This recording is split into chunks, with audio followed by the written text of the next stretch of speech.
Hello student, myself Professor Ushali Tapde from ICEEM Engineering College.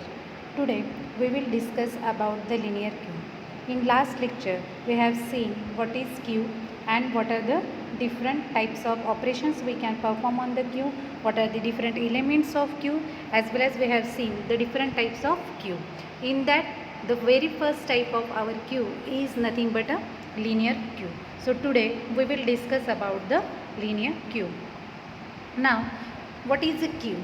Queue is a data structure which allows a programmer to insert an element at one end, that is called as the rear end, and delete the element from other end, that is called as a front. Inside the queue we can insert element from the rear end and delete the element from the front end. Before that we have seen the stack data structure. What is the stack? It is also a data structure, but it allows to insert and delete the element only from one end, that is called as the top of the stack. Whereas in the queue, if we want to insert the element, we can insert it through the rear end and delete it through the front end.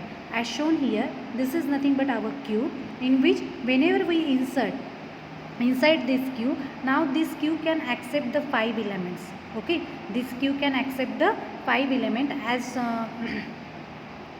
I told in the last lecture, queue can be implemented using the array as well as using the linked list. Now here we are implementing the queue with the help of array. Now this queue can accept the 5 elements. If I want to, already 3 elements are inserted inside this queue. If I want to insert the next element, I can insert it through the rear end. Okay, and if I want to delete some element, then I will delete that element through the front end. So now which the element is get deleted first, that is a 10. What is the principle of our queue?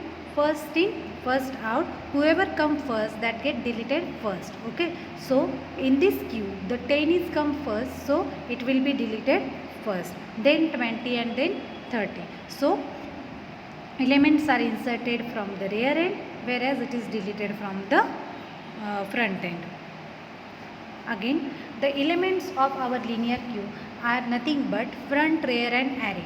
Now here I am implementing my linear queue with the help of array. That's why I am saying that one of the element of queue is nothing but an array. If you are implementing your queue with the help of linked list, in that case this array element is get replaced with the by the linked list. Okay, in that case your element of queue may be the front, rear and linked list. Okay, now what are the operations that we can perform on the linear queue? Whatever the operations we have seen that can be performed on the queue, the same operations are performed on the linear queue. That is nothing but a initialization, then insert, then delete, then we can check whether our queue is empty or not, then we can check whether our queue is full or not, that is is empty and is full. Why these two operations are required? To check, or we can say to avoid the overflow and underflow condition. Again we will revise what is overflow and underflow. If our queue is full and we try to insert next element inside the queue, at that time the condition occurred is called as the overflow condition, and to avoid this overflow condition we are using the function is full. This function will check whether my queue is full or not. If my queue is full, then it will tell me that queue is full and I can't insert the next element, so that the condition is avoided. What is the condition? That is a queue overflow. Okay, and next is that underflow condition. If my queue is empty and I try to delete some element from my queue, in that case the condition occurred is called as the underflow, and to avoid such a condition we are using the function that is called as a isEmpty function. Now what this function does, this isEmpty function check whether my queue is empty or not. If my queue is empty and I try to perform delete operation, at that time it will tell me that my queue is empty, I cannot perform the delete operation. Okay, in that way we can avoid the underflow condition. And the last operations which we can perform on the linear queue is nothing but a display, to display all the elements which are inside my linear queue. Now how to declare the queue? Now here we are using the structure to declare the queue. So what is the structure? It is the collection of different types of data. Okay, in that here I am what are the elements of my queue? Rear, front and array, which I have combined in a structure queue. Okay, here I am created a queue data structure in which I have 3 elements, rear, front and array of 5 elements, which is nothing but which form my queue. Okay, I am implementing queue with the help of array. Now next we will see how to insert element through the rear pointer inside my queue. This is an algorithm to insert the element inside the queue. Now what the first step say, check whether queue is full or not. Obviously whenever we are performing the insert operation, the very first step we have to check before inserting any element inside the queue, we need to check whether our queue is full or not, because to avoid the overflow condition. If our queue is full, that means overflow conditions occur. So to avoid such a condition, what we have to do before performing the insert operation, we have to check whether queue is full or not. And how to check queue full? Which conditions give me queue full condition? So for that we have to check whether my rear pointer reaches to the maximum position. That means my array contains 5 elements. So I have to check whether rear equals to 5. That means if my rear reaches to the maximum position of my array, in that case my queue is full. So if rear is equals to max minus 1. Now why I am saying here max minus 1? Because I have started my array with a 0 position. My array contains 5 elements and I have started my arrow with a 0 position. So 0, 1, 2, 3, 4. At the 4th position, there are total 5 elements inside my queue and my max value is 5. That's why here I am saying if rear is equals to max minus 1. If you are starting your array with the first position, then you can say rear is equals to max. Please note down this. If you are started your array with the first position, in that case you can check this condition like a rear is equals to max, right? Here I am started my array with a 0. That's why I am saying rear is equals to max minus 1. If it is happened, then I am displaying the message queue is full, we can't insert the element. Okay. If queue is not full, okay, in that case, that means if this condition is false, in that case it goes to the second step. It goes to the second step. Now again what I have to do? Again I need to check whether I am inserting the very first element. Okay. Again what I have to do? I have to check. First I have to check whether queue is full or not. No, now my queue is not full. Then second thing what I have to check, whether I am inserting very first element inside the queue. And how to check that whether I am inserting first element on a queue? By checking whether rear is equals to minus 1. If rear is equals to minus 1, that means whatever the element you are inserting inside the queue, that is the first element. If rear equals to minus 1, in that case we need to increment both pointer, rear as well as the front. Whatever the element is inserted, after that rear is also get incremented as well as front is also incremented to point out that element, so that whenever we want to delete that element, it will get started from the first element. Okay. And then at the rear position you can insert that data. Okay. Now if rear is not equals to minus 1, that means I am not inserting the first element. This condition is false. In that case it goes to the else part, and here I am just incrementing rear pointer. I am not incrementing the front pointer. What things you have to check while inserting the element? 3 things you have to check. The very first thing is that check whether queue is full or not. No, if queue is not full, then second thing you have to check whether you are inserting very first element. If you are inserting first element, then what you have to do? You have to increment rear pointer as well as the front pointer. But if you are not inserting first element, that is rear is not equals to minus 1, in that case you need to increment only the rear pointer, not a front pointer. Okay, only the rear pointer, and at that place you have to accept your data.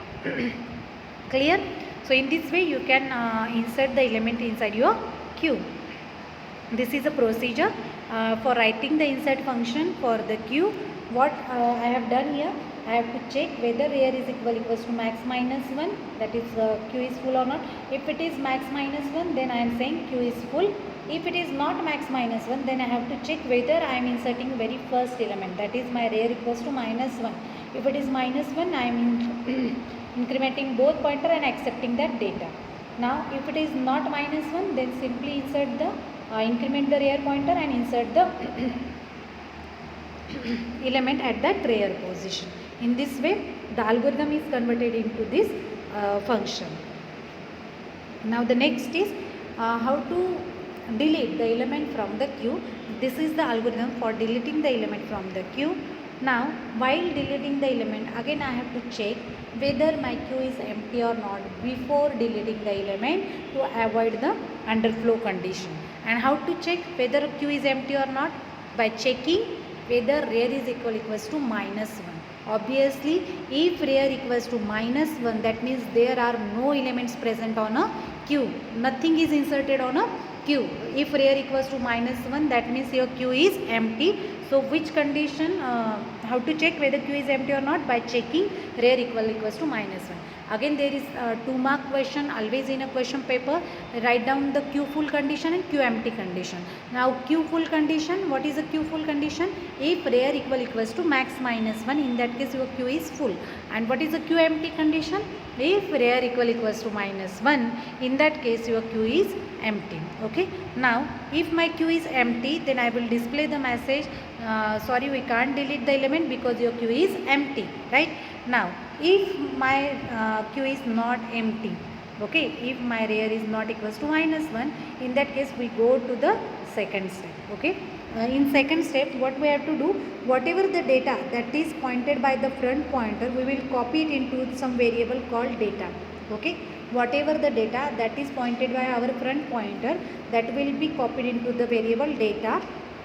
Then we have to check, once we have copied that data, deleted that data, then we have to check whether my front and rear pointing to the same position.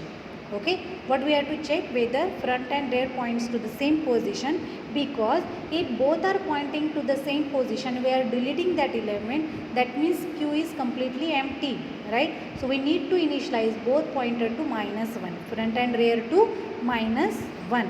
If it is not, then simply increment the front pointer. Same as your insertion procedure. In insertion, what we have to do, we have to check whether queue is full or not. Then we have to check whether we are inserting very first element, or whether we are, third condition is what, we are not inserting the first element, right? Similarly, in the delete, while deleting the element from the queue, what we have to check, whether queue is empty. Then we have to check whether front is, after deleting the element, front is pointing to the rear position. Okay, front and rear point to the same element. In that case, if both are pointing to the same element and we are deleting that element, that means now my queue is empty. So we need to initialize front and rear to the -1. If we are front is not pointing to the same location of the rear, then we need to simply increment the front pointer. Okay. This is the procedure for writing the delete function. Here we are converting our algorithm in the procedural language. Here we are checking whether rear equals to -1, where we are displaying the queue is empty. Otherwise, we have to check, we have to copy that data in some variable for deleting that data, and then check whether front is equals to rear.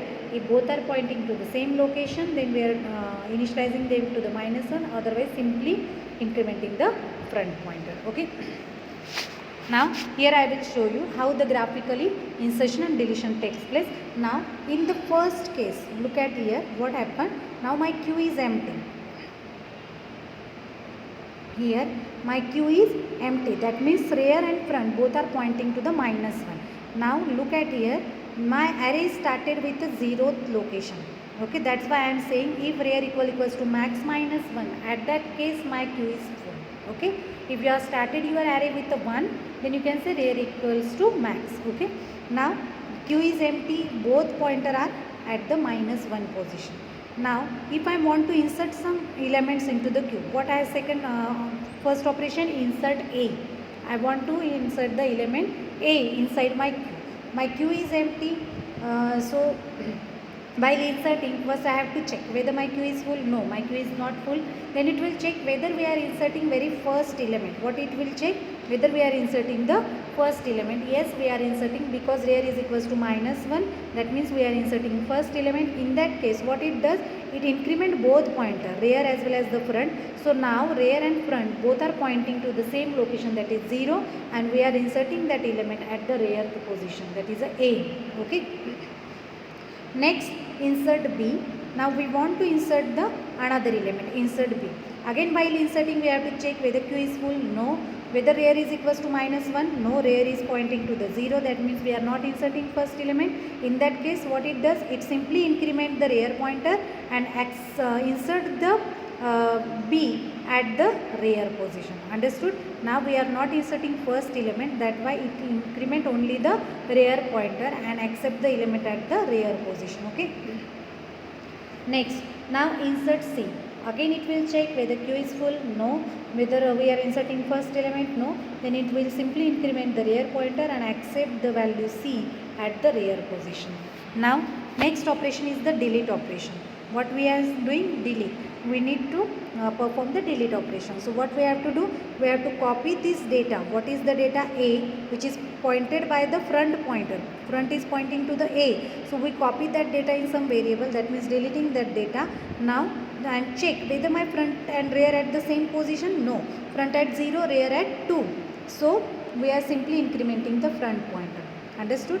Here we are deleting the value A and check whether front and rear at the same position. No.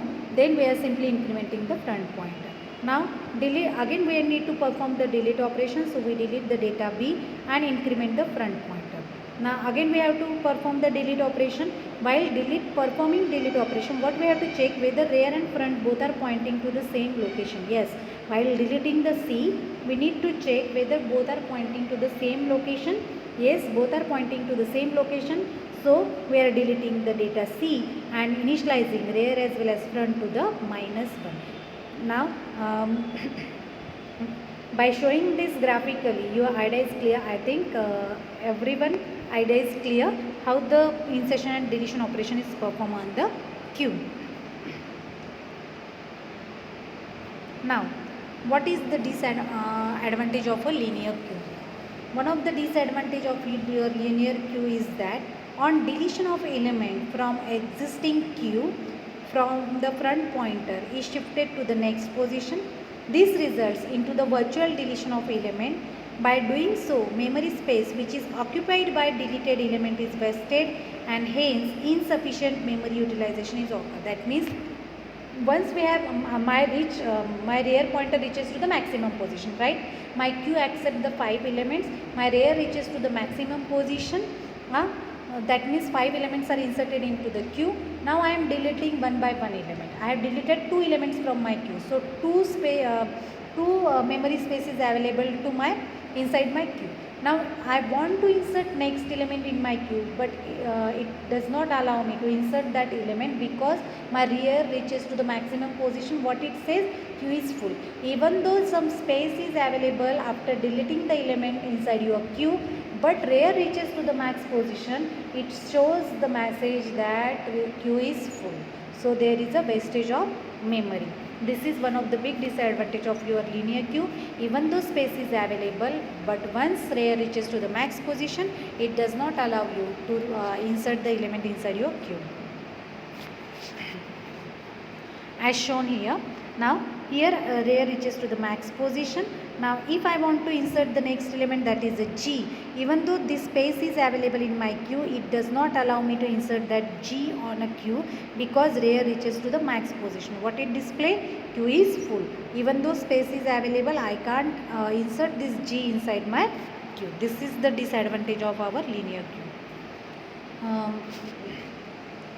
In this lecture, we have covered what is the linear queue and seen how the insertion and deletion operations is performed on the queue, and then we have discussed about the disadvantage of the linear queue.